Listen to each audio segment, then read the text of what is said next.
போய் தடுக்க போனா டிஎஸ்க்கு போலீசார சப்போர்ட் இருக்கு. போலீசாருக்கு கம்ப்ளைண்ட் பண்ணா ஆறு கம்ப்ளைண்ட் பண்றாங்கன்றத அந்த வடிசாராய உற்பத்தி செய்கிறவருக்கு மெசேஜ் கொடுக்குறாங்க.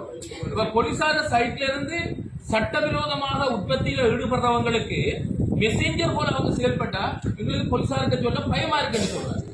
இது பவுனதீவு பிரதேசத்தில் நடந்த ஒரு சம்பவம். அதே போல கித்துள்ளே ஒரு சம்பவம் நடக்குது மண் ஏற்றுற விஷயத்துல.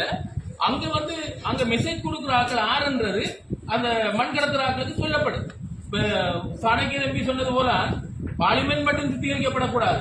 இந்த போலீசார்ல இப்படிப்பட்ட சட்டவிரோதமான செய்கிறவர்களை மெசேஜ் கொடுக்குறாங்கள அவங்களுக்கு கம்ப்ளைண்ட் பண்றதால எந்த ஒரு வேலையும் செய்யலாம இருக்குது.